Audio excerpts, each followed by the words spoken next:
Welcome. Let me check this out.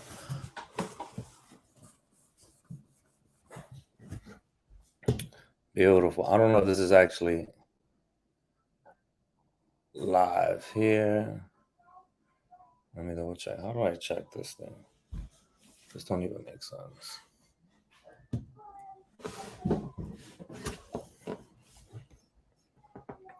All right, guys. So New York City is flooding. Welcome. I don't know if you guys know, but I want to say 3 years ago, we also had a superstorm. That was Superstorm Ida. And it did almost the same amount of damage that it's doing right now. The problem with New York City is that the draining system gets filled with all of the crap that people throw into. Wait, how do I block this here?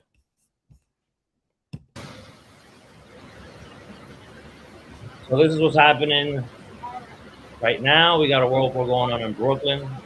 Let me know if you guys hear echo in the back.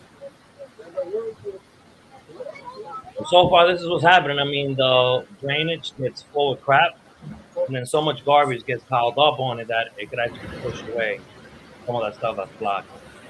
So that's what's happening with this storm right now. 3 years ago, we had a storm that was called Ida. I don't know if you guys remember Ida. It might have affected you wherever you are. Let's see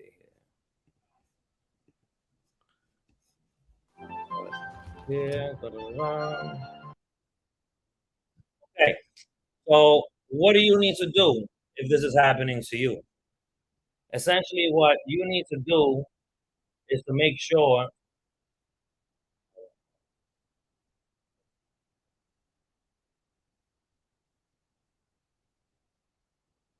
Excuse me, I'm new to this whole StreamYard. So what do you need to do on these type of floods? What you want to do is go check your basement, especially if you live in New York City. Go check your basements. As you guys know, we had some deaths happening going back a few years now.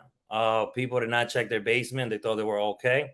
There's a lot of illegal basements where people live, and they just think it's okay. You know, some of them don't even have carbon monoxide detectors. So make sure that you go to your house, check your basement, because the floods that are happening today are going to continue until this rain stops. As you guys know, New York City is not meant to have all of this water come down at once. And to me, the crazy thing is that we have a river right next door. So I don't see why the water can't just be pushed into the river, but it's all because of the garbage that gets compounded into the drains. It's not as easy for it to get handled for something like that. Now, let's see if we can pull up a video. Nowhere for the water runoff. So this is what happened during Ida a few years ago. But the lack of runoff and the city infrastructure in New York City is what led to the more extreme flooding there. This was not in New York City. See that? I mean, just take a look at the infrastructure subway. In New York City is what led. Imagine you're in the subway and you have this coming back. To the more extreme flooding there. This was not actually unexpected. The National Weather Service, more than 2 days out, had put a flash flood watch in for the entire region from southern and southern. The funniest thing to me is that they say that this is not unexpected because they put a flash flood warning. Hear this out. The more extreme flooding there. This was not actually unexpected. This was not actually unexpected. The National Weather Service, more than 2 days out, had put a flash flood watch in for the entire region from southern and central Pennsylvania. For those that are just tuning in, this is Hurricane Ida that hit New York going back 2 years ago. Through New York City and into Connecticut, they had declared a rare high risk of excessive rainfall. But for the person on the street, they see a flash flood watch. Flash flood watches are put into effect all the time, and the city infrastructure. This doesn't make any sense. City. This is what's happening here. This is the key takeaway from this here. If you live in New York City, your boiler is going to be affected. Your air conditioning most likely is going to be affected. make sure that you have hot water. If you don't have any hot water, then you might not even have to go down to your basement to know that your basement is flooded. The best thing that you can do is basically just make sure that you are safe. A lot of people out there have drowned in past storms.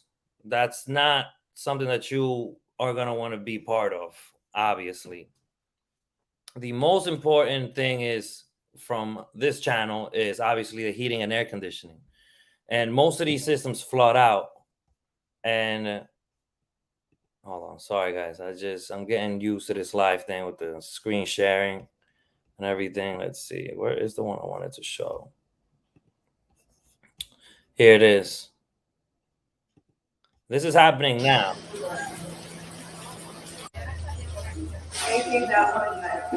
And mind you, the trains are still trying to run. Now, they canceled most trains because of MTA. I mean, I don't know what they're going to do, but it's not a good look.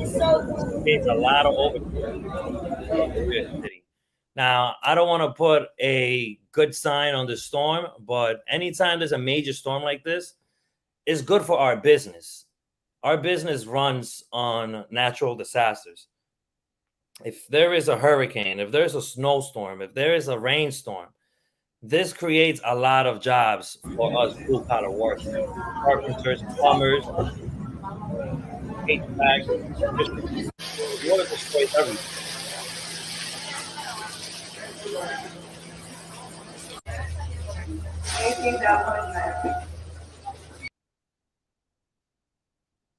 Not even half of it. Now, the crazy thing is that most people are trying to go out in the street and still going on about their day. It's a New York State emergency right now. So if you could stay at home or go to a safe place, excuse me here while I cancel this out. Just make sure that you guys are all safe. You don't want to be in the news swimming away somewhere where obviously it's not a good thing. I'm going to show you guys a few pictures of basically, where is this thing here? Of what happens to your room, your boilers. This is what's going to happen. So here we have a boiler room that is completely flooded. This is how it would normally look. Obviously, I'm getting ads. Take a look at this room here. As you can't even see the bottom of the step. If you can't see the bottom of the step, then that's somewhere that you don't want to step into, obviously. You know, but to some people, it's not always so obvious.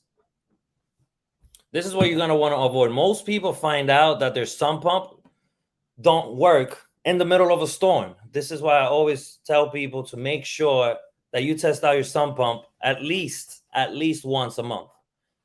If you don't check it once a month, what's going to end up happening is you're going to find out that your whole basement is flooded because the float is stuck because it never moved. You're going to find out that your whole basement is flooding because the sewer or the pipe where the sump pump is draining to is clogged. And this is something that you're finding out now because the whole entire room is underwater. Do you want to be one of those that finds out too late or somebody that catches it early? I'm sure hopefully the people that are watching in New York City right now, the ones that are the most happy are the ones that make sure that their whole sump pump or sewer system is working. Even if your basement is getting water, if you have a sump pump, it's going to pump it at least to the point where it's not going to get this bad.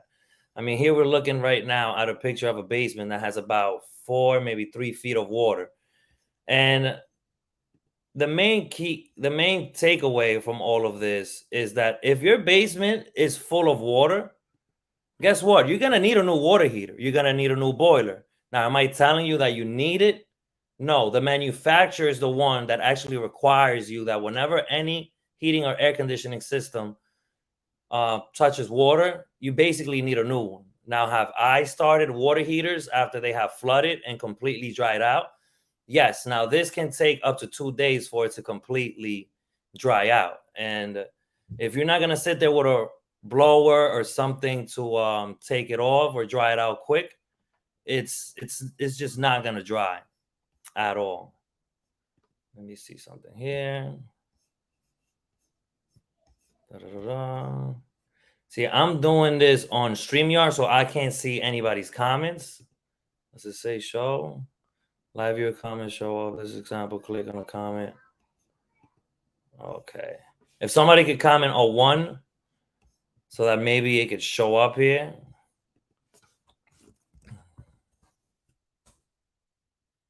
Comment 1. Again, I have no idea what I'm doing with this whole StreamYard thing. This is my first time. Again, maybe I got to learn what to do with this here. Thank you, anybody, for tuning in. I'm just making a quick update on New York City and the floods that are happening. Hope everybody stays safe. Peace, love, respect. Oh, who's that? Oh, Krause. Yo, my man. Actually, thank you for commenting, because this is the first time I actually see a comment. So I was just making sure, bro. You just verified for me that if you do comment, it comes up on the screen. I appreciate that. Let me put you up on the screen. Everybody, this is Calling with Cross. He has some banging videos. If you guys want to go over there and check him out, he does HVAC. Thank you, Google account. I don't know who this is, but thank you, guys. I hope everybody stays safe. Peace, love, respect. All right. New York City, stay strong as we always do. We went through 9/11. We went through Ida. We went through Sandy. We go through it all, but on the end of the day, we don't deal with any earthquakes or crazy, crazy storms. I mean, this is just a flash flooding. So everybody stay safe out there. Peace.